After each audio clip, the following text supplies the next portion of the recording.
So hello dear students, welcome to the day 30th of 111 series for JEE 2026।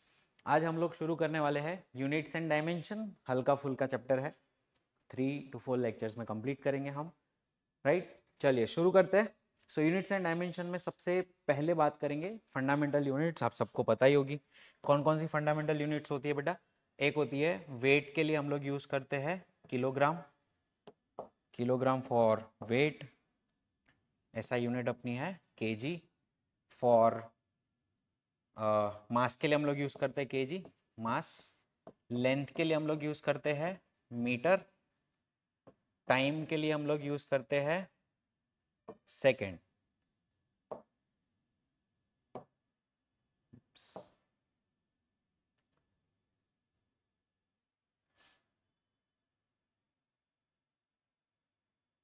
Time के लिए हम लोग use करते हैं सेकेंड, ठीक है। तो ये एमएलटी तो एकदम बेसिक है। फिर है इलेक्ट्रिक करंट के लिए हम लोग यूज करते हैं एम्पियर फॉर करंट। टेम्परेचर के लिए हम लोग यूज करते हैं केल्विन, है ना। Amount of substance, amount of substance के लिए यूज करते हैं मोल। एंड ल्यूमिनस इंटेंसिटी जो है, ल्यूमिनस इंटेंसिटी है, उसके लिए हम यूज करते हैं कैंडेला, ठीक है। तो ये 7 फंडामेंटल यूनिट्स है। इसके अलावा कुछ यूनिट्स ऐसी है ना, जो हम कह सकते हैं एक सपोर्ट के लिए हम लोग यूज करते हैं, जैसे plane angle and solid angle, है ना। तो उसको भी हम सप्लीमेंट्री यूनिट्स कहते हैं। तो सप्लीमेंट्री यूनिट्स के लिए हम लोग plane angle and solid angle, MCQ आ सकता है इसका, are supplementary units. These are supplementary units, ठीक है। अभी अब कुछ सफिक्स, कुछ प्रीफिक्सेस आपको पता होने चाहिए। तो अब इसका प्रीफिक्स को कैसे प्रोनाउंस करेंगे, इसका नाम क्या है और इसकी वैल्यू क्या है, वो मैं आपको बताने वाला हूँ। ये सफिक्स प्रीफिक्स कब यूज होंगे? फॉर एग्जाम्पल मीटर में बहुत लंबा नंबर आ रहा है, जैसे 50,000 मीटर। अब उसको छोटा लिखना है तो मैं उसको 50 किलोमीटर लिख सकता हूँ। तो ये जो किलो है दैट इज कॉल्ड प्रीफिक्स, ठीक है। तो प्रीफिक्स का नेम क्या है और प्रीफिक्स की वैल्यू क्या है। सो आपको याद रखना है exa, exa peta, exa peta, tera giga, tera giga, mega kilo, mega kilo, hecto deca, hecto deca, deci centi, deci centi, milli micro, milli micro, nano pico, nano pico, femto atto, femto atto. अब sir इनकी values क्या है? तो AXA की होती है बेटा 10⁻18, PETA की होती है 10⁻15, टेरा की होगी 10⁻12, ये होगी तेरी 10⁻9 गीगा की, मेगा की 10⁻6, kilo 10⁻3, hecto 10⁻2, deca 10⁻1, deci 10⁻−1, centi 10⁻−2, milli 10⁻−3, micro 10⁻−6, nano 10⁻−9, pico 10⁻−12, femto 10⁻−15, atto 10⁻−18। मतलब अगर एग्जाम्पल के तौर पे अगर मैं आपको ऐसा बोलूं कि भाई 1 फेम्टोमीटर कितना मीटर होता है, तो होता है 10⁻−15 मीटर होता है। तो फेम्टो की वैल्यू 10⁻−15 होती है, ठीक है। तो ये बेसिकली हम लोग यूनिट्स के कन्वर्जन के अंदर यूज करेंगे, ठीक है। चलिए आगे बढ़ते हैं। अब बेटा डिराइव्ड यूनिट्स क्या होती है? The units that are derived using fundamental units, the units that are derived from fundamental units, fundamental units are called derived units, are called derived units, है ना। फॉर एग्जाम्पल वेलोसिटी का formula क्या है? तो velocity is equals to displacement, displacement upon time, है ना। अब displacement क्या है, मीटर, और टाइम क्या है, सेकेंड। सो इसकी जो यूनिट है वो गई तुम्हारी मीटर पर सेकेंड, और इसको मीटर सेकेंड इनवर्स भी लिख सकते हैं। तो ये जो हो गई बेटा अपनी डिराइव यूनिट कहलाती है। ओके, तो दिस इज डिराइव यूनिट्स। थोड़ा लाइट कम आ रहा था, अब सही आ रहा है। चलिए, सो अभी लेट्स से नेक्स्ट आगे बढ़ते। Convert 78 picometre into micrometre. अब पीको और माइक्रो का कन्वर्जन है। कन्वर्जन कैसे करना है देख लो, एक सैंपल दिखा देता हूं कि भाई 78 पिकोमीटर इज इक्वल्स टू कितना माइक्रोमीटर। ठीक है, now I don't know what is this x, कितना होगा मुझे नहीं पता, राइट। ये एक्स कितना होगा आई डोंट नो। तो अब तुम्हें क्या करना है, 78 को ऐसा का ऐसा रहने देता है। पीको की वैल्यू कितनी है, 10 power minus 12 metre is equals to x micro 10 power minus 6 metre. Metre से मीटर कैंसल, तो एक्स की वैल्यू अपनी कितनी आ जाएगी, 78 इंटू 10 पावर माइनस 6, मतलब 78 picometre is equals to 78 into 10 power minus 6 micrometre होगा। ठीक है, दिस इज द आंसर। इस तरह से यूनिट कन्वर्जन आप बहुत अच्छे से कर पाओगे। ठीक है, तो कभी भी पूछते हैं, अगर नहीं पता आपको कितना है, देखो जैसे for example 1 megametre is equals to कितना किलोमीटर, तो मेगा मतलब 10 power 6, metre is equals to, मेरे को नहीं पता 10⁻x कितना आएगा यहाँ पे, लेकिन किलो का पता है 10⁻3 होता है मीटर। मीटर से मीटर कैंसिल, तो आप ऊपर वाले जो है ना उनको भी कंपेयर कर सकते हो। तो 6 इज इक्वल्स टू x+3, तो x की वैल्यू कितनी हो जाएगी, 6 - 3 दैट इज 3। आप ऐसे भी फाइंड कर सकते हो, लेकिन कभी अगर नंबर होता है तो फिर x लेके कैलकुलेट करो, तो वो ज़्यादा बेटर हो जाता है ना। अगर सिर्फ पावर पावर कर रहे हो तो सिर्फ ऊपर के पावर भी कंपेरिजन करके आंसर इजीली ला सकते हैं। ठीक है, तो ये भी एक तरीका है। फाइन, चलो, तो होगा तुम्हारा यूनिट कन्वर्जन। आगे बढ़ते हैं। आगे बेटा आएगा अपना डायमेंशनल फॉर्मूला। अब डायमेंशनल फॉर्मूला किसको कहते हैं और डायमेंशनल फॉर्मूला की क्यों रिक्वायरमेंट है, राइट। तो चलिए समझते हैं व्हाट आर डायमेंशनल फॉर्मूलास।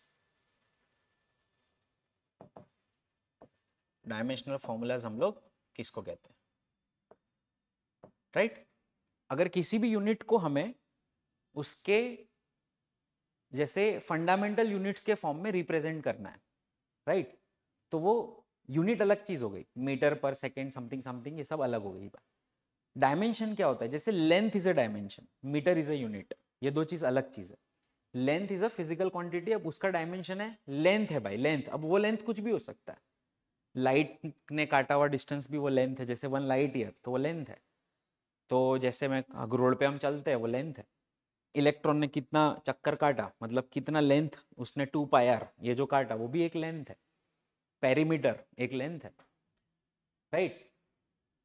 तो वो सभी चीजें कॉमन जगह पे चली जाती है, जिसको हम कहते हैं डायमेंशन। डायमेंशन किसका है, लेंथ का। अब यूनिट कोई भी हो, मतलब क्वांटिटी कोई भी हो सकती है। इट कैन बी लाइट ने काटा हुआ डिस्टेंस भी लेंथ है, राइट, प्लैंक लेंथ होती है। तो हम जनरलाइज करने वाले चीजों को, डायमेंशनल फॉर्मूला को हम लोग ने एक नाम दे दिया, जिसे हम डायमेंशनल फॉर्मूला कहते हैं। हमने एक नाम दे दिया क्वांटिटीज को, बेसिक वाली 7 फंडामेंटल क्वांटिटीज। तो it's a way of expressing any unit और any quantity in terms of 7 fundamental quantity. क्या कहेंगे हम, it's a way of expressing any physical quantity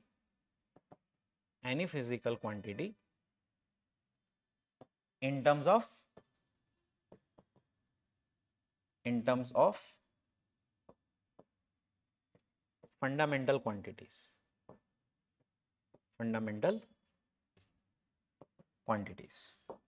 ठीक है। चल, अभी कौन कौन है डायमेंशन में, तो हमारी कौन कौन थे पहले, 7 लोग कौन थे बताओ। एक तो मास था, मास, यस सर मास था। लेंथ था, यस सर। टाइम था, डेफिनेटली सर। करंट था, यस सर। टेम्परेचर था, यस सर। फिर सर अमाउंट ऑफ सब्सटेंस था, यस, अमाउंट ऑफ सब्सटेंस था, यस सर। फिर थी sir luminous intensity, yes, luminous intensity थी, ठीक है। अब मास को हम लोग बोलेंगे कैपिटल एम, लेंथ को हम लोग बोलेंगे कैपिटल एल, इसको ऐसे स्क्वायर ब्रैकेट में डिनोट किया जाता है।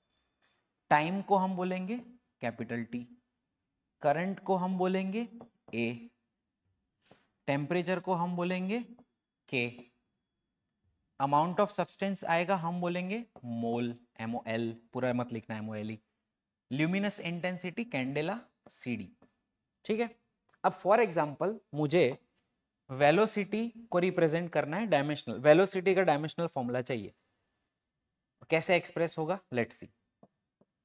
अगर मुझे डायमेंशनल फॉर्मूला ऑफ वेलोसिटी चाहिए कैसे एक्सप्रेस होगा, तो उसके लिए डायमेंशनल फॉर्मूला के लिए फॉर्मूला पता होना चाहिए। अब वेलोसिटी क्या है, डिस्प्लेसमेंट अपॉन टाइम, तो मुझे पता है डिस्प्लेसमेंट एक लेंथ है और time is capital T, so this is L1 t minus 1, this is the dimensional formula of velocity।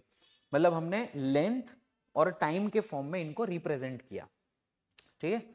So length और टाइम के फॉर्म में इसको रिप्रेजेंट किया, तो वो L और T ये दो जन ने मिलकर इसको बनाया। अब स्पीड का फॉर्मूला क्या हो गया, अब स्पीड का भले फॉर्मूला अलग है, speed equals to distance upon time और पाथ लेंथ अपॉन टाइम, लेकिन पाथ लेंथ भी तो एक लेंथ है, तो इसको L1 से ही डिनोट होगा और टाइम तुम्हारा T1 से ही डिनोट होगा, तो L1 T -1, मतलब इनका डायमेंशनल फॉर्मूला एक ही रहेगा, ठीक है। ये दिस ऑल वी नो, आप लोग पढ़ चुके हैं अच्छे से 12th में। 12th का बच्चा देख रहा है तो ऑलरेडी पढ़ चुका है, ही नो दिस एवरीथिंग। अब बस मुझे आप लोग को एक काम करके देना है, जितने भी डायमेंशनल फॉर्मूलाज आपकी एनसीईआरटी बुक्स में है या आप लोग ने पढ़े हैं, उन सबको एक जगह पे रख के देना है। मेरा ये काम है अभी, ताकि आप कोई डायमेंशनल फॉर्मूला को मिस ना कर दो। तो मैंने एक लिस्ट रेडी की है पूरी डायमेंशनल फॉर्मूलाज की, हम लोग फटाफट में सारे डायमेंशनल फॉर्मूलाज लिख के दूंगा, बोल के दूंगा फॉर्मूलाज के साथ, तो आप लोग इसको क्विकली रिवाइज कर लेना, आप नोट्स डाउनलोड कर लेना, क्विकली गो थ्रू कर लेना, अगर कोई नया आपको दिखता है तो उसको अच्छे से याद कर लेना, ठीक है। मैंने सारे एनसीईआरटी के पीछे जो डायमेंशनल फॉर्मूलाज आते हैं वो सब भी कलेक्ट कर लिए, और मुझे जितने मतलब पता थे वो सारे भी मैंने डाल दिए उसके अंदर, ठीक है।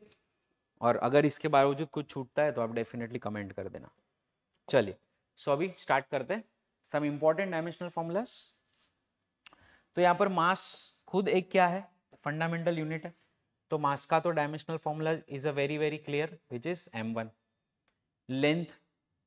लेंथ हो गया, कौन कौन हो गया देखो, लेंथ हो गया, डिस्टेंस हो गया, डिस्प्लेसमेंट हो गया, रेडियस ऑफ गायरेशन भी एक तरह की लेंथ ही है, सरकमफरेंस हो गया एक तरह की लेंथ है, पेरीमीटर सरकमफरेंस एक ही बात है, एक तरह की लेंथ है, लाइट ईयर भी एक तरह की लेंथ ही है भाई। तो इन सबका डायमेंशनल फॉर्मूला जो होगा वो क्या आएगा, L1, ठीक है।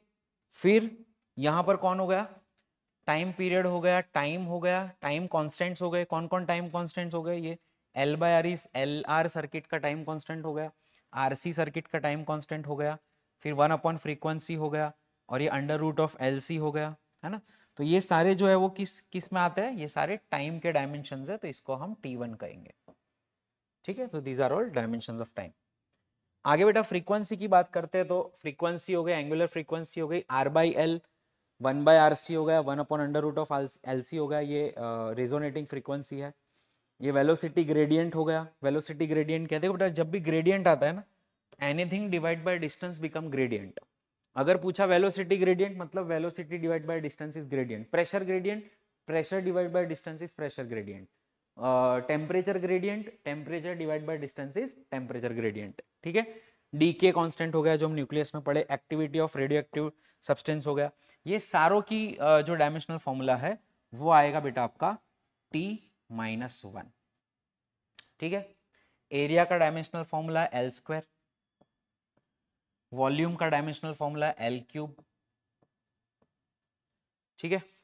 आगे बढ़ते हैं, density, density is mass upon volume, density rho, इसका फॉर्मूला है मास अपॉन वॉल्यूम, राइट। अब मास का डायमेंशनल फॉर्मूला क्या है, m1 अपॉन वॉल्यूम का क्या है L3, तो इसका क्या आएगा, इसका आ जाएगा डेंसिटी का m1 L -3, क्योंकि L3 नीचे है वो ऊपर जाके -3 हो जाएगा। लीनियर मास डेंसिटी क्या होता है बेटा, लीनियर मास डेंसिटी मतलब हम लैम्बडा कहते हैं, मास पर यूनिट लेंथ को कहते हैं, मास अपॉन लेंथ को कहते हैं। तो मास तेरा हो गया m और लेंथ तेरा हो गया L, सो m/L मतलब ये हो गया तेरा m1 L -1। नेक्स्ट बेटा स्पीड वेलोसिटी, स्पीड बोल दो वेलोसिटी बोल दो, E/B मतलब electric field upon magnetic field का रेशियो बोल दो, 1 upon absolute permeability and absolute permittivity का अंडर रूट। ये सारी चीजें जो है वो आपको जो डायमेंशनल फॉर्मूला दिखाता है देगा, वो देगा आपको स्पीड का, विच इज L1t -1 या LT -1। एक्सीलरेशन जो है, एक्सीलरेशन का हम सबको पता है LT -2 होता है। एक्सीलरेशन का फॉर्मूला भी हम सब जानते हैं, change in velocity upon change in time, so this is acceleration. आगे बढ़ते हैं, linear momentum. Linear momentum P का फॉर्मूला है mass into velocity, velocity which is equals to mv। अब मास है तेरा m1 और वेलोसिटी है L1t -1, तो ये अपना कितना हो गया, that is m1 L1t -1। Force, force is again F equal to ma which is mass into acceleration, ठीक है। अब मास है तेरा m1, एक्सेलरेशन है L1t -2, तो ये हो गया तुम्हारा m L/t -2। Now what is impulse, impulse होता है change in momentum, change in momentum को हम इम्पल्स कहते हैं। अब आप बोलोगे सर चेंज इन मोमेंटम तो मोमेंटम जैसा ही होगा, तो delta P is same S P, है ना, सो इसका सेम पी जैसा आएगा MLT -1। दूसरा आता है बेटा वर्क हो गया, वर्क हो गया, एनर्जी हो गया, पोटेंशियल एनर्जी हो गई, काइनेटिक एनर्जी हो गई, स्ट्रेन एनर्जी हो गई या हीट एनर्जी हो गई। जितनी भी एनर्जी है सबका डायमेंशन सेम होगा ML2T -2, ML2T -2। आगे आते बेटा पावर।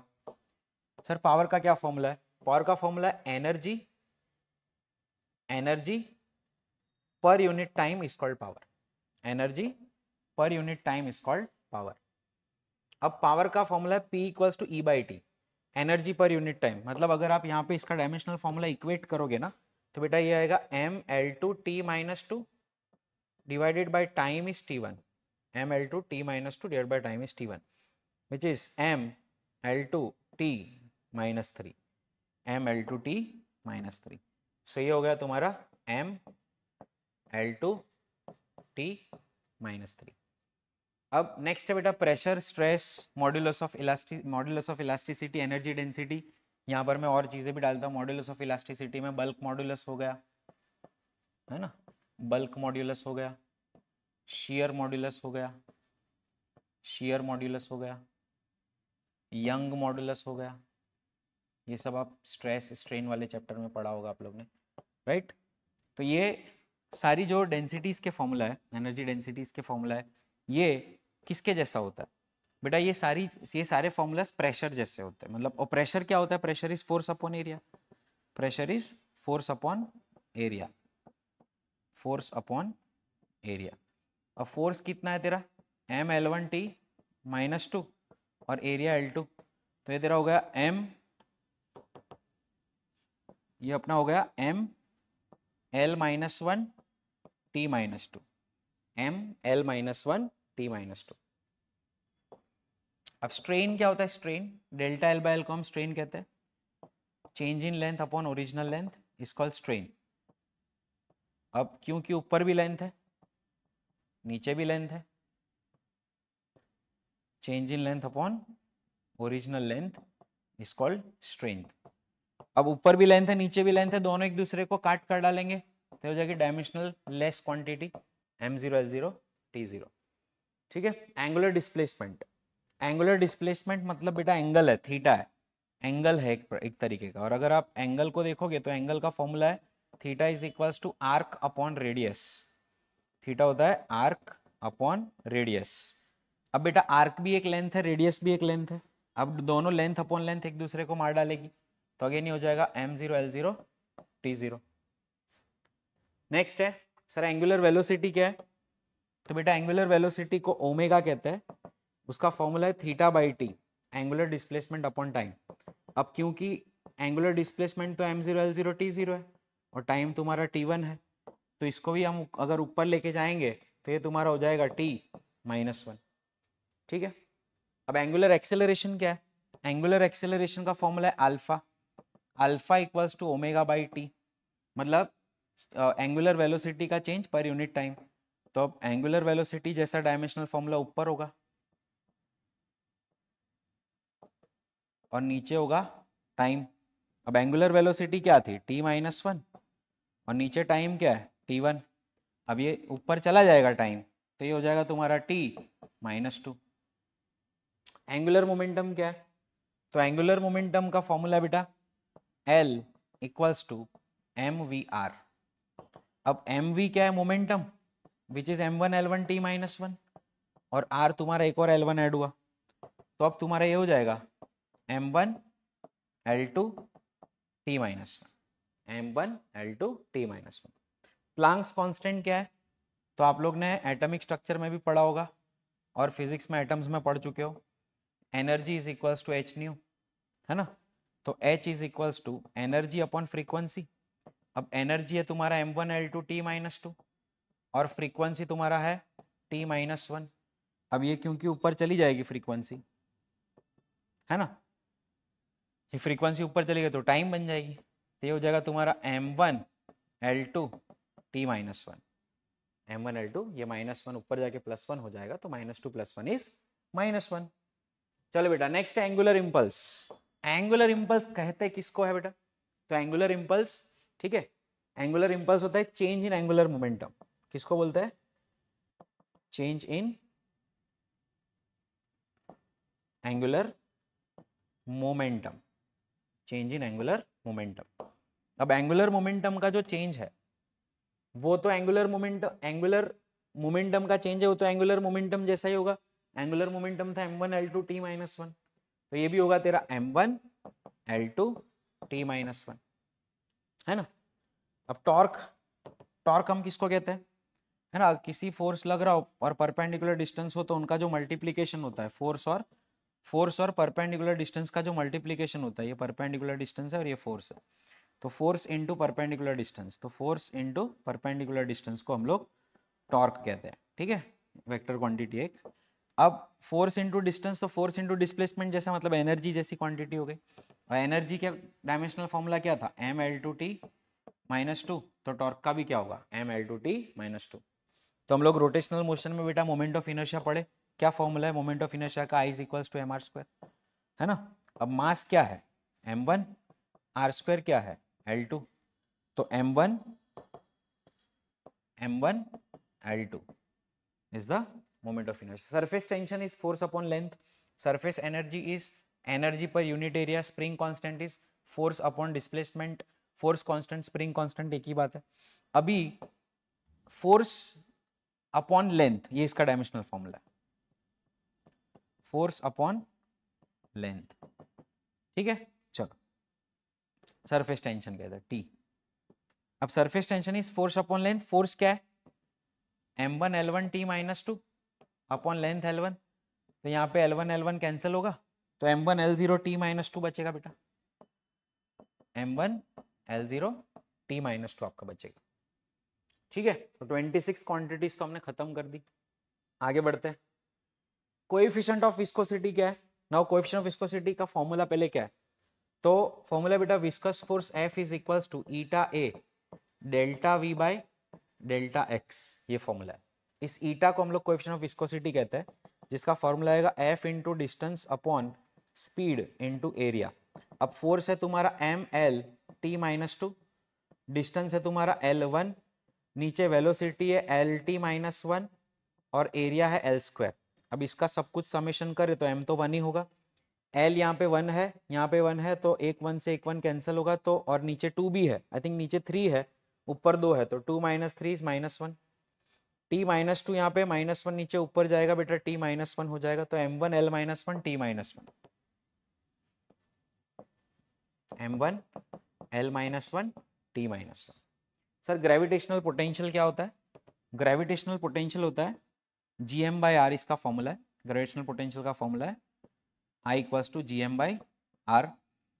बट ये इसको शॉर्टकट में मैं आपको बता सकता हूँ, एक्चुअली gmm/r करो तो पोटेंशियल एनर्जी हो जाती है। तो पोटेंशियल क्या होता है? पोटेंशियल एनर्जी जो होती है, देखो मैं आपको बताता हूँ, पोटेंशियल एनर्जी जो होती है वो पोटेंशियल के साथ मास को मल्टीप्लाई करके मिलती है, ठीक है। तो पोटेंशियल क्या होगा? Energy upon mass. अब एनर्जी तो सबका सेम ही फॉर्मूला है, m1 L2 t -2, और नीचे मास आ गया m1, है ना, तो इसका डायमेंशनल फॉर्मूला क्या हो जाएगा? m0, m तो 0 हो गया, L2 t -2, ठीक है। टेम्परेचर खुद एक फंडामेंटल क्वांटिटी है बेटा, केल्विन, के से रिप्रेजेंट किया जाता है। स्पेसिफिक हीट क्या होता है? स्पेसिफिक हीट कैपेसिटी किसको कहते हैं हम? तो आपको पता होगा हीट एनर्जी का एक फॉर्मूला है m × s × delta T, temperature. तो s जो है वो स्पेसिफिक हीट है, विच इज हीट एनर्जी पर मास और पर यूनिट टेम्परेचर। तो हीट एनर्जी है m1 L2 t -2, है ना, मास है तुम्हारा m1 और टेम्परेचर है तुम्हारा k से रिप्रेजेंट करते। तो ये आपका हो जाएगा mm गए, सो L2 t -2 k -1, L2 t -2 k -1, सो L2 t -2 k -1, ठीक है। ये क्वांटिटी हो गई। आगे बढ़ते हैं। थर्मल कैपेसिटी और हीट कैपेसिटी बात सेम ही होती है, heat energy per unit temperature, heat energy per unit temperature. देखो उसमें क्या फर्क था, यहाँ पे heat energy per unit mass, per unit specific है तो नीचे मास आएगा। सिर्फ आपको बोल दिया थर्मल कैपेसिटी या हीट कैपेसिटी, थर्मल कैपेसिटी और इसका दूसरा नाम क्या बेटा? हीट कैपेसिटी, है ना। तो heat energy per unit resin temperature, तो ये हो गया तुम्हारा m1 L2 t -2 divided by k1, तो m1 L2 t -2 k -1, m L2 t -2 k -1, m1 L2 t -2 k -1। Now latent heat क्या होता है? Heat energy per unit mass, तो L = Q/m, है ना, heat energy per unit mass. तो heat energy है m L2 t -2 upon m1, तो L2 t -2 तुम्हारा आएगा, L2 t -2। नेक्स्ट है कोएफिशिएंट ऑफ थर्मल एक्सपांशन। अब कोएफिशिएंट ऑफ थर्मल एक्सपांशन कहाँ पे यूज होता है? तो वो यूज होता है delta L = alpha L delta theta, या alpha L delta T, alpha L delta T, ठीक है। अब ये जो है बेटा अल्फा जो है वो कोएफिशिएंट ऑफ थर्मल एक्सपांशन हो गया, तो L L कैंसिल हो जाएगा, तो 1/ΔT से डिनोट होता है, मतलब kelvin inverse, kelvin inverse. Coefficient of thermal expansion is kelvin inverse. Universal gas constant, तो बेटा थर्मोडायनामिक्स में आप लोग पढ़े होंगे, PV = nRT। अब देखो इसमें काफी टाइम मोल को डायमेंशनलेस भी लिया जाता है क्योंकि वो एक नंबर है, तो इसके दो फॉर्मूला मैं लिखूंगा। पहले तो हम लोग इसको R को सब्जेक्ट बना देते हैं, विच इज PV/T × N। अब P × V को मल्टीप्लाई करते तो एनर्जी होती है m1 L2 t -2 और डिवाइडेड बाय K1, और ये मोल है। तो अभी काफी बुक्स में दिया हुआ क्या है? काफी बुक्स में दिया हुआ ये m1 L2 t -2 k -1 मोल -1, काफी बुक में दिया है m1 L2 t -2 k -1।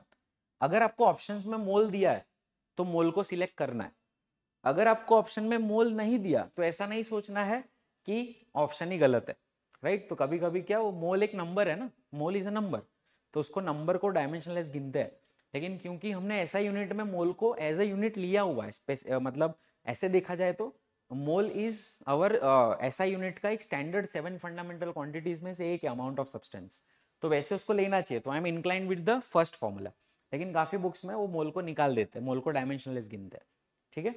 तो उसको हम दोनों तरीके से मैकेनिकल इक्विवेलेंट ऑफ हीट, देखो ये मैकेनिकल इक्विवेलेंट ऑफ हीट का कोई डायमेंशन नहीं होता, तो ये होता है अपना डायमेंशनलेस m0 l0 t0, है ना। तो ऐसे work done equals to J into heat energy, तो एनर्जी एनर्जी कैंसिल हो जाएगी, J कुछ भी नहीं बचेगा।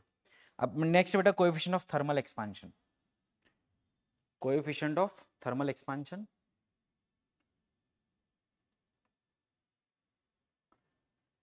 आई थिंक ये आ गया ना, K इनवर्स, ये तो हो गया अपना K inverse. Boltzmann constant, Boltzmann constant में ले लेते हैं हम energy E equals to 3/2 kBT, ठीक है। अब ये kB जो है वो बोल्ट्जमैन कांस्टेंट है which is energy upon temperature, energy है m1L2T-2 अपॉन टेम्परेचर है K1, राइट। तो ये बेटा अपना क्या हो जाएगा बताओ, चलो कितना हो जाएगा, ये हो जाएगा अपना m1L2T-2 K-1, ठीक है, m1L2T-2 K-1। अच्छा ये खाली क्यों है भाई, कुछ भी डाल देते, चलो अच्छी सी क्वांटिटी यहाँ पे बता दो, कोएफिशिएंट ऑफ फ्रिक्शन ले लेते, कोएफिशिएंट ऑफ फ्रिक्शन जिसको हम कहते हैं म्यू।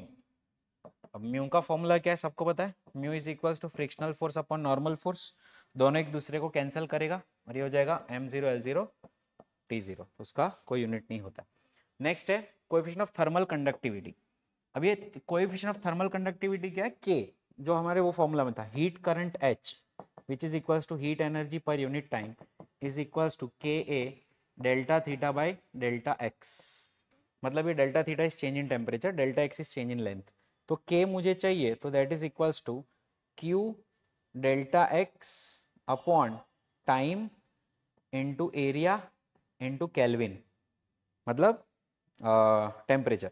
तो ये हो गया तुम्हारा m1L2T-2 इंटू L1, नीचे हो गया T1 एरिया का L2 और ये K1, राइट। तो ये हो गया m1L2 कैंसिल, तो m1L1 T-3 K-1, m1L1 T-3 K-1, right। entropy is heat energy supplied per unit raise in temperature, that is entropy S, तो H energy upon temperature again, so m1L2T-2 divided by Kelvin 1, so ये तुम्हारा होगा similar m1L2T-2 K-1। Thermal resistance बेटा electrical resistance जैसा ही कुछ है, resistance वहां पे वोल्टेज अपॉन करंट था, यहाँ पे वहां पे potential difference upon electric current था, यहाँ पर temperature difference upon heat current होता है, heat energy per unit time, this is called thermal resistance. तो टेम्परेचर डिफरेंस मतलब K1, हीट एनर्जी मतलब m1L2T-2 और अपॉन यूनिट टाइम, तो टाइम ऊपर चलाएगा T1, तो ये बेटा अपना हो जाएगा m-1 L2 ऊपर जाएगा तो L-2, T-2 ऊपर जाएगा तो होगा T3 K1, this is your thermal resistance. Temperature gradient मैंने सिखाया था, ग्रेडियंट क्या होता है, किसी भी चीज को डिवाइड बाय लेंथ करो तो ग्रेडियंट बनता है, सो टेम्परेचर पर unit length, temperature upon length, ये बन जाता है तुम्हारा ग्रेडियंट, राइट। तो temperature upon length is what, K1 L-1, ठीक है। नेक्स्ट आगे बढ़ते, प्रेशर ग्रेडियंट, तो प्रेशर अपॉन लेंथ है ना, व्हाट इज प्रेशर, तो प्रेशर है तुम्हारा m1L-1 T-2 अपॉन लेंथ है L1, तो L ऊपर चला जाएगा तो m1L-2 T-2 है ना, anything divide by length is gradient. Solar constant क्या होता है, सोलर कांस्टेंट होता है heat energy per unit area sun के सरफेस से पर यूनिट एरिया जो निकलने वाली हीट एनर्जी है, heat energy per unit area per unit time, that is called solar constant. अब हीट एनर्जी का फॉर्मूला क्या है, हीट एनर्जी का फॉर्मूला क्या है, heat energy is m1L2 T minus to, area is L2 और ये T1। सो अगर तुम्हारा M1 L2 cancel, L2 cancel,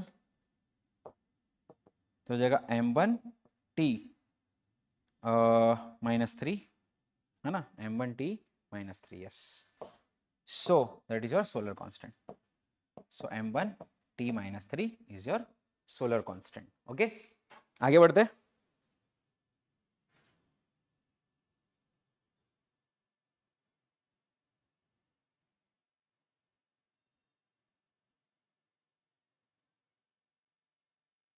next है enthalpy. What is enthalpy? Enthalpy is heat supplied, heat supplied, उसी को एंथैल्पी कहते हैं। एंथैल्पी होता है इंटरनल एनर्जी और वर्क डन का एडिशन ना। हाँ, heat supplied to the system, तो एंथैल्पी हीट एनर्जी जैसा ही है, विच इज M1L2 T -2। अब पोल स्ट्रेंथ क्या होता है? ये मैग्नेट्स के अंदर हम लोग ने देखा बेटा क्लास 12 चैप्टर नंबर 5 कि भाई magnetic moment equals to pole strength into length. Magnetic moment is IA equal to pole strength into length. अब पोल स्ट्रेंथ जो है, पोल स्ट्रेंथ को हम QM भी कहते थे, याद है? QM इंटू L, है ना। मैग्नेटिक चार्ज भी कहते हैं पोल स्ट्रेंथ को, QM into L, QM into L ऐसे भी बताते उसको। तो QM क्या होगा तुम्हारा? IA upon length. I क्या है? एम्पियर। लेंथ क्या है? एरिया क्या है? ओ सॉरी, हाँ, IA area L² upon length L1। तो ये तेरा A1 L1 हो जाएगा, एम्पियर 1 और लेंथ 1, एम्पियर 1 और length 1। This is your pole strength. आगे बढ़ते बेटा, मैग्नेटिक मोमेंट। मैग्नेटिक मोमेंट अभी मैंने बोला IA, magnetic moment is equals to I into A, current into area, electric current multiplied by area. अब करंट क्या है तुम्हारा? केल्विन K1, एरिया क्या है? L2। मैग्नेटिक इंटेंसिटी हन्नी, H equal to NI। What is N? Number of turns per unit length multiplied by current. तो ये बेटा तेरा करंट हो गया एम्पियर 1 और वो हो गया L -1 हन्नी। Magnetization, magnetization is magnetic moment per unit volume. अब मैग्नेटिक मोमेंट जो था तुम्हारा क्या था? IA। ये क्यों K1 क्यों लिखा मैंने भाई? I इज एम्पियर आएगा ना, एम्पियर L -2, IA विच इज एम्पियर L²। पीछे तो हमने क्या नहीं, हाँ सही लिखा, A1 L2, A1 L2। तो magnetic moment per unit volume, magnetic moment per unit volume is A1 L2 upon L3, which is A1 L2 upon L3, A1 L2 upon L3। तो A1 L, तो तुम्हारा हो जाएगा A1 L -1। ठीक है। Now what is magnetic flux? फोइबा phi equal to BA। अब B क्या है? Magnetic field. A क्या है? एरिया। अब बेटा magnetic field F equal to BIL से B को हम लिख सकते हैं force upon current into length. तो हो जाएगा force upon current into length into area. अब एरिया इज अगेन, एक L से एक L कैंसिल हो गया, एक L बचेगा, एरिया का L² होता है ना। तो ये तुम्हारा कहीं निकल के आ रहा है force upon current in force into length upon current, force into length upon current. अब फोर्स इंटू लेंथ मतलब एनर्जी, और एनर्जी डिवाइड बाय करंट, समझ गए? एनर्जी डिवाइड बाय करंट मतलब M1L2 T -2 A -1। तो energy divide by current is magnetic flux. आगे बढ़ते, magnetic induction. Magnetic induction is magnetic field. हाँ, मैग्नेटिक फील्ड B जो था ना, इसको मैग्नेटिक इंडक्शन कहते हैं, F/IL। तो B is equals to F/IL, तो which is M1L1 T -2 divided by A1 L1। तो LL गए, सो M1 L0 T -2 A -1, M L0 T -2 A -1। Magnetic permeability मुन्नी, B इक्वल टू मुन्नी से हम याद रख सकते हैं, B equals to μ0 N/L into I। अब μ0 क्या होगा तुम्हारा? B into length upon, B into length upon current I। अब B क्या था तुम्हारा? B मैग्नेटिक इंडक्शन, ये ML0 T -1 A -1, ML0 T -1 A -1 into L1 upon ampere. तो ये अगर तुम इसको करोगे तो बेटा कितना आ रहा है देख लो, m बच रहा है तुम्हारे पास, यस, l बच रहा है नहीं, हाँ है, एक l है, L1 m1 L1 t -1 t -1 a ऊपर जाएगा तो a -2, ठीक है। मैग्नेटिक ससेप्टेबिलिटी डायमेंशनलेस होता है, m0 L0 t0, ये कांस्टेंट है, ठीक है। दिस इज कांस्टेंट जिसको हम काई कहते हैं, है ना। तो नेक्स्ट, इलेक्ट्रिक करंट खुद एक फंडामेंटल क्वांटिटी है, एम्पियर से मेजर किया जाता है, A1। आगे, charge Q equal to IT, है ना, current I equals to QT, Q by T, Q equal to IT is इज एम्पियर 1 एंड टाइम 1। तो ये अपना हो जाएगा बेटा A1 T1। Electric dipole moment P equal to Q into D, charge into, तो A1 T1 L1, अटल 111, ऐसा हमने याद रखा था इसको, अटल 111। इलेक्ट्रिक फील्ड स्ट्रेंथ मतलब electric field intensity, electric field intensity is force per unit charge. Force तुम्हारा है m1 L1 T -2 और चार्ज है तुम्हारा A1 T1, सो ये तुम्हारा होगा m1 L1 T -3 A -1, m1 L1 T -3 A -1, m1 L1 T -3 A -1, m1 L1 T -3 A -1, ठीक है, T -3 A -1, ठीक है। Electric flux phi equal to E into A, ये तो phi equals to electric field into area. अब electric field strength का क्या है, m1 L1 T -3 A -1, m1 L1 T -3 A, sorry हाँ, ampere -1 multiply by area which is L², तो ये हो जाएगा तेरा m1 L3 T -3 A -1। Next, electric potential. What is electric potential? Electric potential is potential energy per unit charge, potential energy per unit charge। देखो gravitational potential क्या था, gravitational potential energy per unit mass, मतलब m1 L2 T -2 upon A1 T1, तो ये क्या आ जाएगा अपना, ये हो जाएगा बेटा अपना m1 L2 T -3 A -1। Next है electrical resistance. Electric resistance R equals to, देखो इसको आप रो L बाई ए से भी कर सकते हो, voltage upon V equal to I R, तो R equal to V by I से भी कर सकते हो, और voltage is work done per unit charge, और Q I equals to Q by T, तो work done is m1 L2 T -2 into T1 upon A2 T2। तो ये क्या आ जाएगा, लेट्स सी कितना आ रहा है देखो, तो m1 L2 T2 ऊपर जाएगा तो T हो जाएगा -4, right,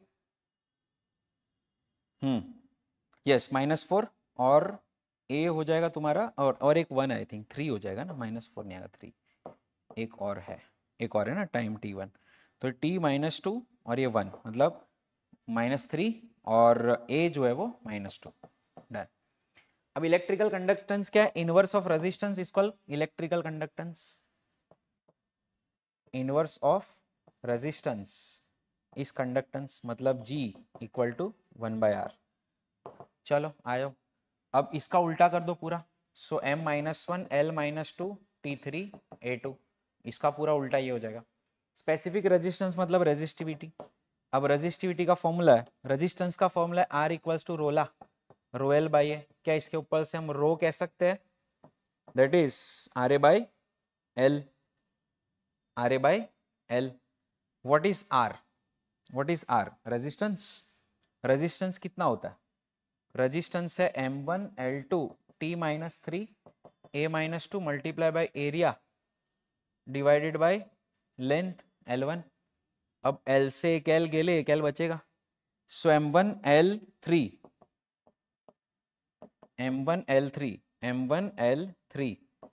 T -3 A -2, m1 L3 T -3 A -2। Electrical conductivity क्या होगा, inverse of resistivity is called electrical conductivity. तो इसका ही उल्टा कर दो, m-1 L-3 T3A2, m-1 L-3 T3A2, और इसके फॉर्मूला में लोग लिख देते क्या, इनवर्स ऑफ रेजिस्टिविटी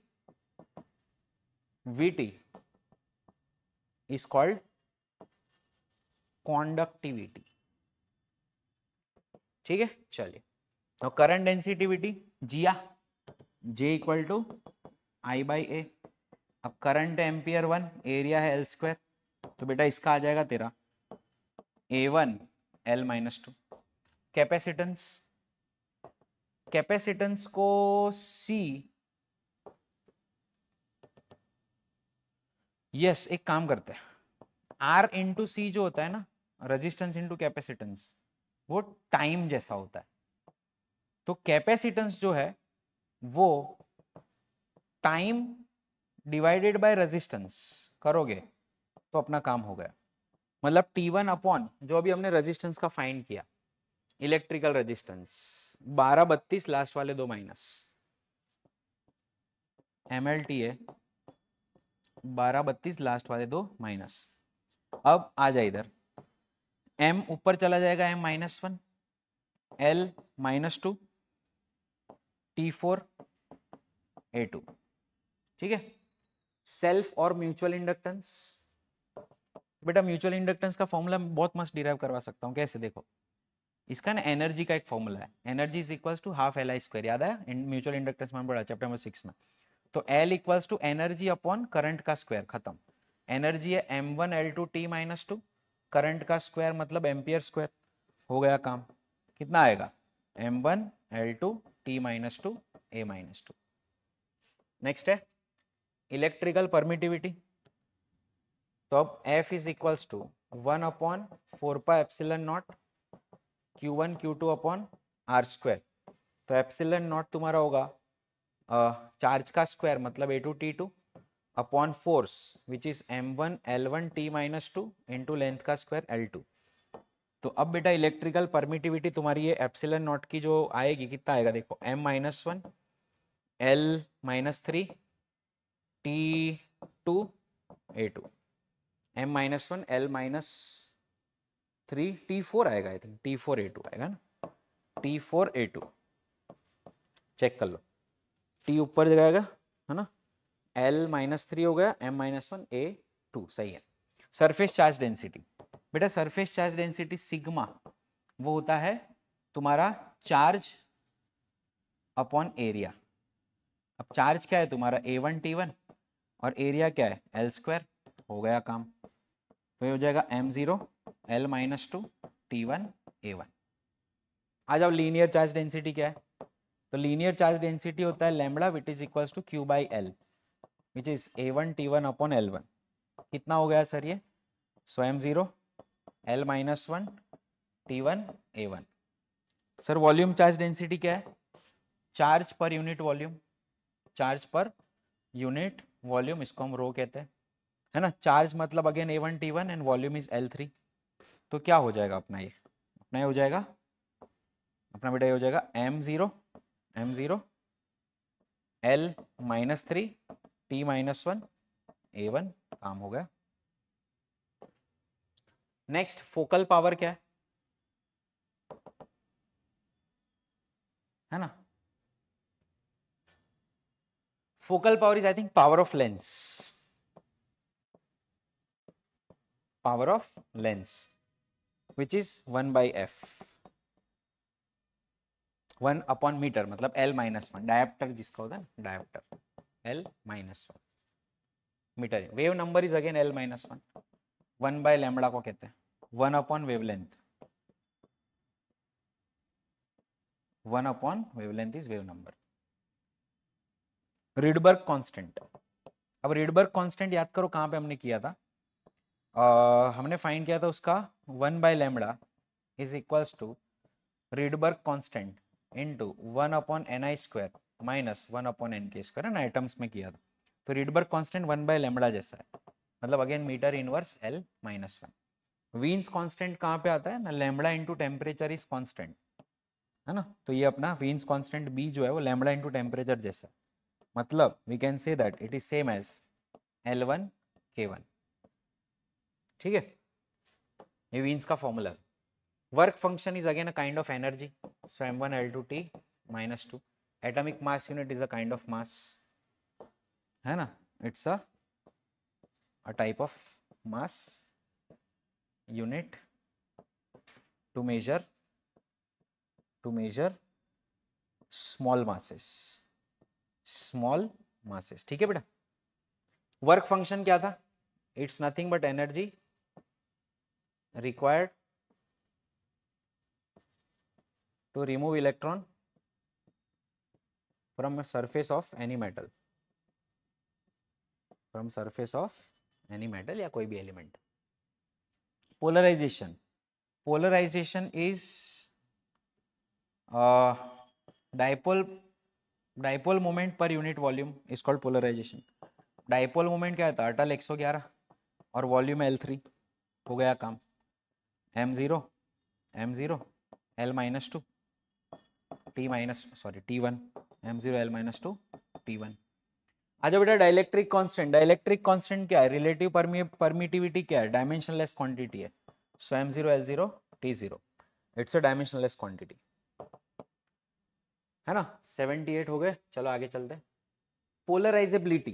पोलराइजेबिलिटी क्या है तेरा, dipole moment is equals to polarizability into electric field होती है, तो पोलराइजेबिलिटी होता है बेटा dipole moment per unit electric field. Dipole moment is again अटल 111 और electric field is force per unit charge, मतलब चार्ज यहाँ पे चला जाएगा A1 T1 और नीचे फोर्स रहेगा, और फोर्स का फॉर्मूला होता है m1 L1 T-2। अब अगर इसको थोड़ा अच्छे से कर ले तो तेरे को मिलेगा m-1 L से L गए तो L0, T कितना है 1 है 2, नीचे 2 वाला ऊपर चला जाएगा 4, मतलब T4, और A जो है वो तुम्हारा 2 है, A2, ठीक है। देख लो अटल 111 और A1 T1 charge, electric field, force per unit charge, सही है, LL गए, हो गया काम, चलो परफेक्ट है। आगे बढ़ते हैं, मोबिलिटी। ड्रिफ्ट वेलोसिटी पर यूनिट इलेक्ट्रिक फील्ड को हम लोग मोबिलिटी कहते हैं। अब वेलोसिटी L1 T-1 है, electric field again force upon charge, मतलब फोर्स है तुम्हारा m1 L1 T-2 और चार्ज ऊपर आ जाएगा A1 T1। तो अब ये तेरा कितना आ रहा है, चलो हिसाब करो, m-1 L से L गए क्या, LL गए, हाँ, T-2 ऊपर गया, +2 हो गया, 3 - 1 = 2 हो गया, ठीक है, क्योंकि ये दोनों कैंसिल हो जाएंगे, और L तो कैंसिल हो गया, तो अब A1 बचा खाली, हो गया काम।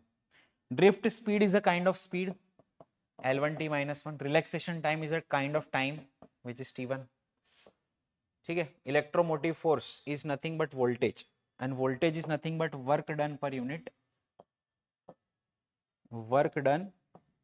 Unit charge, that is called voltage, which is m1 L1 T-2 upon A1 T1, which is m1 L1 T-3 A-1, हो जाएगा m1 L1 T-3 A-1, m1 L1 T-3 A-1, सही है। चलो बेटा टॉर्सनल कांस्टेंट क्या होता है, तो बेटा फॉर्मूला इसका torque is equals to k times phi, 5 dimensionless है तो टॉर्क जैसा फॉर्मूला होगा, टॉर्क का फॉर्मूला एनर्जी जैसा होता है, मतलब m1 L2 T-2। Drift speed is a kind of speed which is L1 T-1।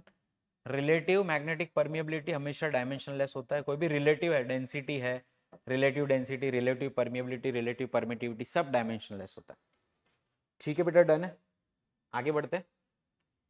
Inductive reactance is resistance जैसी क्वांटिटी है, inductive reactance same as resistance, capacitive reactance same as resistance. अब resistance का कितना था, कॉपी पेस्ट कर लेते उधर से, कितना था रेजिस्टेंस का, देख लो, रेजिस्टेंस का आप कर ही सकते हो आराम से, इलेक्ट्रिकल रेजिस्टेंस कहाँ गया, इलेक्ट्रिकल रेजिस्टेंस ये रहा, 1232 लास्ट वाले दो माइनस, ठीक है, चलो तो लिख देते हैं इधर 1232 लास्ट वाले दो माइनस, तो MLTA 1232 लास्ट वाले दो माइनस, अगेन MLTA 12 32 लास्ट वाले दो minus. Power factor quality factor दोनों बेटा dimensionless characterless m0 l0 t0 है, m0 l0 t0 है, दोनों डायमेंशनलेस क्वांटिटी है, पढ़ोगे आप लोग। Pressure energy is again P into V को प्रेशर एनर्जी कहते हैं, product of pressure and volume, it's a product of pressure and volume, तो इसको हम प्रेशर एनर्जी कहते हैं। तो ये एनर्जी जैसा ही है, मतलब m1 l1 t l2 sorry m1 l2 t -2। Pressure gradient, कोई भी ग्रेडियंट को क्या करोगे भाई साहब, pressure divided by length, pressure divided by length. Pressure क्या था m1 l -1 t -2, अब लेंथ क्या है l1, तो ये क्या होगा तुम्हारा, ये हो गया अपन का m1, ये ऊपर चला जाएगा l -2 t -2। Trigonometric identities, logarithmic, exponential सब डायमेंशनलेस है भाई साहब। मैग्निफिकेशन भी डायमेंशनलेस है, m0 l0 t0। Planck's constant, Planck constant हो गया क्या शायद, वापस देख लेते चलो। E equals to H F, तो H तुम्हारा होगा एनर्जी अपॉन फ्रीक्वेंसी। अब एनर्जी है m1 l2 t -2 divide by frequency है t -1, तो ये ऊपर चला जाएगा, तो हो जाएगा बेटा m1 l2 t -1। ठीक है।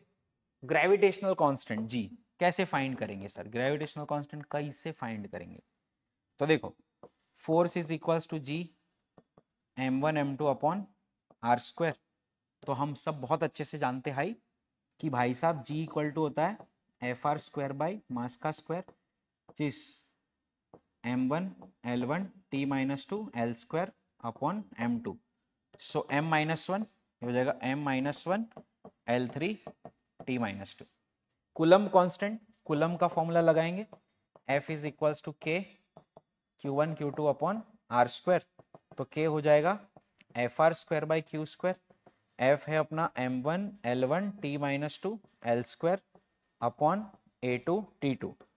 चलो अभी सबको देखेंगे यहाँ पे, तो m1 है l कितना है 1 2 3 l3 t -4 a -2।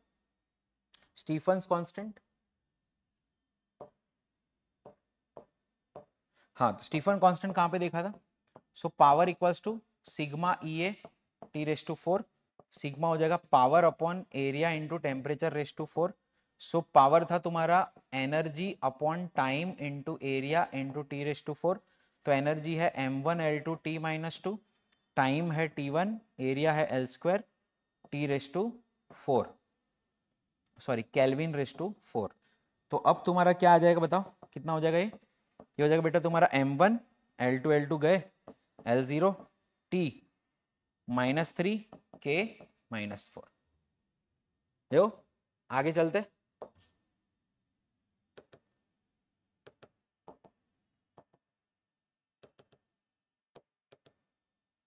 फ्लूइड,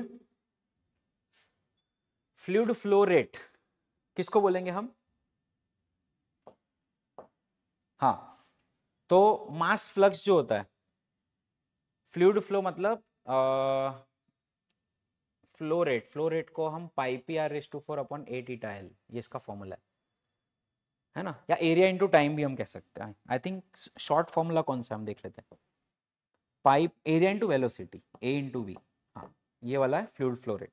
अब एरिया है l स्क्वायर, वेलोसिटी है l1 t -1, so l3 t -1 is fluid flow rate. बाकी इसका बहुत भयंकर सा फॉर्मूला है, πpr⁴ upon a theta l, है ना, तो फ्लूइड्स में हम लोग पढ़ेंगे। So a into v is a fluid flow rate. Mass आएगा क्या इसमें, नहीं आएगा, नहीं आएगा, a into v is a fluid flow rate, हाँ सही है, फ्लो रेट, फ्लो रेट। चलो आ जाओ, ओके कितना वॉल्यूम निकल रहा है पर यूनिट टाइम, इसको हम फ्लो रेट कहते हैं, ऐसे भी हम देख सकते हैं, तो वॉल्यूम अपॉन टाइम सेट हो रहा है यहाँ पे, सही है। रोटेशनल काइनेटिक एनर्जी भी एक तरह की एनर्जी ही है, मतलब m1 l2 t -2, escape speed एक तरह की स्पीड है l1 t -1, रिफ्रैक्टिव इंडेक्स गरीब है m0 l0 t0। आगे बढ़ते हैं, एफिशिएंसी, एफिशिएंसी भी डायमेंशनलेस है, m0 l0 t0। क्यों? एफिशिएंसी का फॉर्मूला है output power upon input power, ठीक है। हबल कांस्टेंट क्या है? मतलब स्पेस का जो एक्सपांशन रेट है वो इस पार्टी ने दिया था, तो एक्सपांशन वेलोसिटी अपॉन डिस्टेंस, मतलब ये 1 अपॉन टाइम हो जाएगा, सो ये t-1 आएगा। इसका फ्रीक्वेंसी जैसा है ये, याद रखना। Luminous power and luminous intensity, so ये energy per unit time, radiant energy per unit time, मतलब पावर जैसा ही है, m1 l2 t-2 upon t1। तो ये तेरा आएगा बेटा m1 l2 t-3। अब ल्यूमिनस रेडियंट फ्लक्स और रेडियंट इंटेंसिटी या लुमिनस इंटेंसिटी पूछे तो ये है energy per unit time per unit solid angle, और क्योंकि सॉलिड एंगल डायमेंशनलेस है, energy per unit time and per unit solid angle, क्योंकि सॉलिड एंगल डायमेंशनलेस है तो इनका फॉर्मूला सेम ही रहेगा, m1 l2 t-3। सो 101 डन हो गए, right. These are all dimensional formulas we did today. Next class में मिलते हैं, dimensional application of dimensional analysis लेके आऊंगा। Thank you so much.